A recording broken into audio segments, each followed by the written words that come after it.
Welcome, welcome. Oh boy, the tide is turning on mega agent Scott Boras. And you know what? For us Mets fans, this may not be a bad thing at all. But Scott Boras, I gotta say, Matt Chapman just signed last night, 3 years, $54 million, and the egg is just getting bigger and bigger on the face of Scott Boras. And Cody Bellinger signed that contract a few days ago, 3 years, $80 million. And I saw Scott Boras on the press conference, sitting there next to Cody Bellinger and the GM of the Cubs. And I mean, it was just a really sight to see. You could tell Scott Boras was embarrassed. You could tell he wasn't happy. Of course, he blamed the market. It's never Scott Boras's fault, never his fault. But you know what? In this video, we're going to celebrate Scott Boras's failures because you want to know why? This affects Mets fans in a positive way. And we want Mr. Pete Alonso to get his money, but obviously, in the past, Scott Boras wants these owners to be stupid. He wants these owners to be clowns. He's always searching for that one owner to hand out a dumb, ridiculous contract. And if you look at all the contracts in Major League Baseball, how many contracts would these owners regret? Really? We're going to go through a couple of these contracts. We're going to have a nice, fun video. I want you to say yay and nay to some of these guys because there are a lot of high-paid guys that really don't deserve the money. And finally, these MLB teams are realizing how overpaid and underperforming these guys actually are. All right. And I just want to say one thing, too.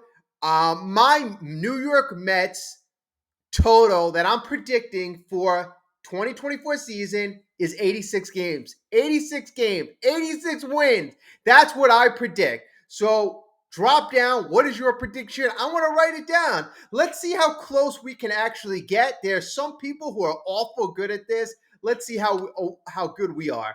And as always, like, subscribe, all the good stuff. Share the videos. Join the channel. We got some great, interesting baseball content to come. Be a part of it. All right, so let's go over that fun list right about now. All right, well, let's check this out.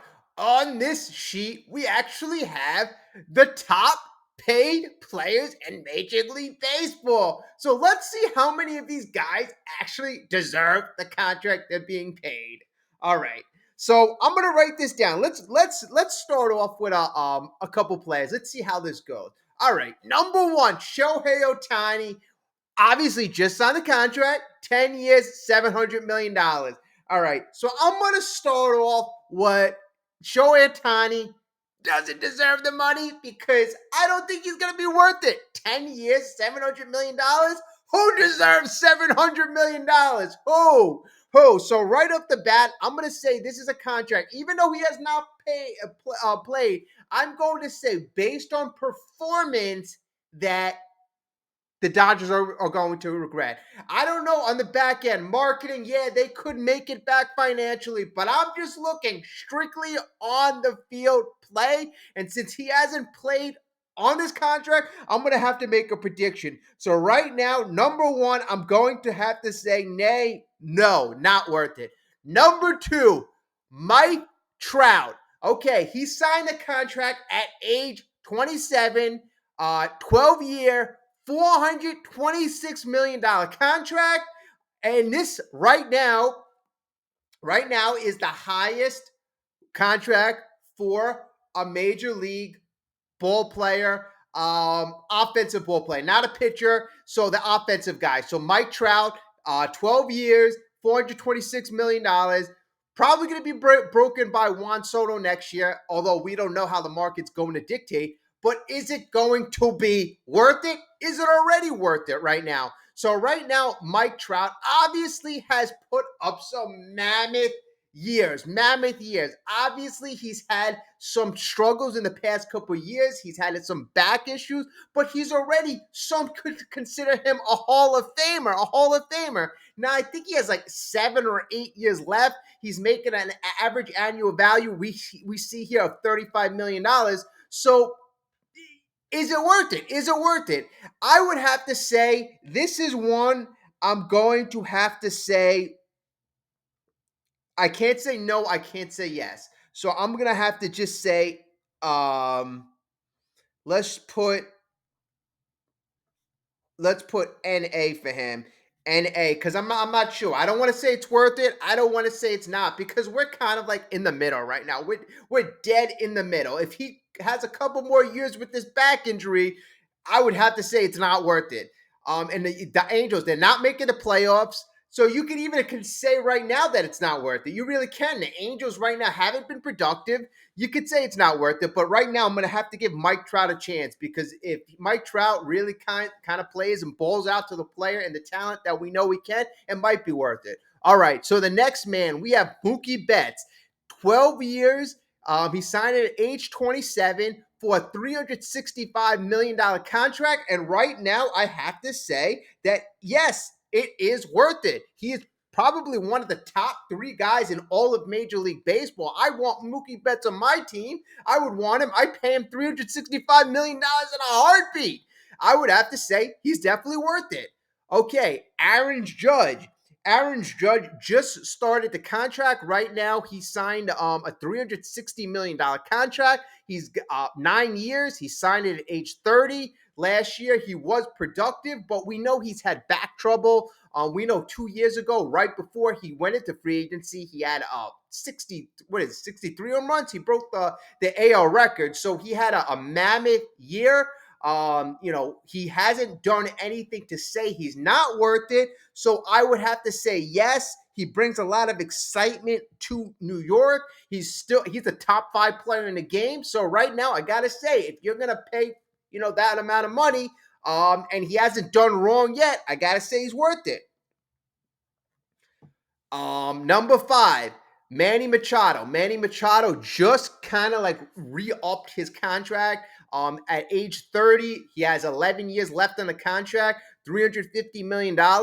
Up until this point, Manny has been very productive, but here's the thing. I'm gonna say that Manny right now, and this might surprise you. For some reason, I see this guy taking going downhill. I really do. And I don't have anything really to base it on.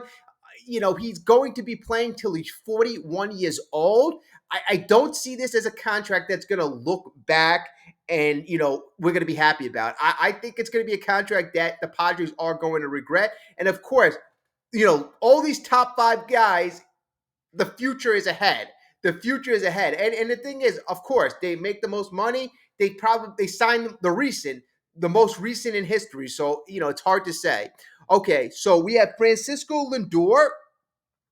I'm going to easily say right now no, because I think if David Stearns was the general manager, he would have never got 10 years and $341 million.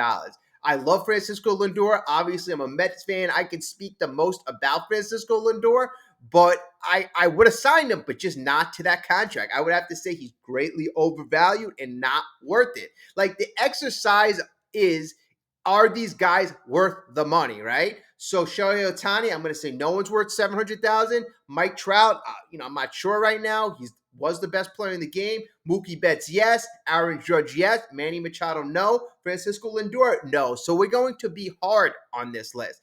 Fernando Tatis Jr., I'm going to say he's got to prove himself. After the steroid accusation, he's got to prove himself. He signed at age 22 a 14-year contract at $340 million. There's an awful lot of risks there. Even though you're paying him a reasonable amount, $24 million a year, I don't know how his body's going to hold up. I don't know what he put in his body. So I'm going to have to say right now, I don't think it's worth the money. Bryce Harper, next guy on the list. He signed a 13-year contract at 26 years old, $330 million. So that's an average annual value of $25 million. I believe Bryce Harper won another MVP with the Phillies, so he's got 2 in his career, 2 or 3. But he definitely won one with the Phillies, one with the Nationals. He's carried the Phillies to the World Series 2 years ago. The Phillies have gone deep to the playoffs the last couple of years. He's playing first base now. Initially, obviously, he was an outfielder, but I got to say, I like this contract. I really do. I know he's going to be playing up until he's 39, but I see Bryce as a guy who can play DH. I see him as a guy who can play first base. I see him as a guy at $25 million. He's got a great eye. He's got a great approach. He plays in a bandbox. Bryce Harper is a guy who I would have to say is, yes, he is worth the money. All right, number 9, Giancarlo Stanton. We don't really have to talk much about Giancarlo. Very often injured, signed at 25 years old, a 13-year contract. Horrible contract. Horrible. And this is the first of the horrible contract. We've seen a lot of fair contracts right now. It's been really hard to decipher, but Giancarlo Stanton is the first really, really easy no. Corey Seager right now, we have to say yes. Corey Seager has been playing phenomenal since he signed that contract. He was like the best hitter in baseball last year, carrying Texas to winning the World Series. I got to say yes to Corey Seager. So that's 10 guys right now. Out of the first 10 guys, I got 1, 2, 3, 4, 5 no's, 4 yeses, and 1 maybe. Okay, so this is pretty interesting. I'm just going to really leave it off here on the top 10. There's a lot of bad contracts you're going to see as we go on. You got guys like Anthony Rondon and stuff like that coming up. So you got a lot of crappy contract. I expected the top 10 to be strongly yes, because we got a lot of good players who signed recently. So there really hasn't been a lot of time for us to say that there have been bad contracts, but we do have a lot of bad contracts. I want to leave it off here. Let's see how this video does. Like, subscribe, tell me your recommendations. Wanted to go through this list really quickly. Have a great day. Let's go Mets. And I will speak to you soon. Hopefully you're not mad at me about Lindor, but that's how I feel.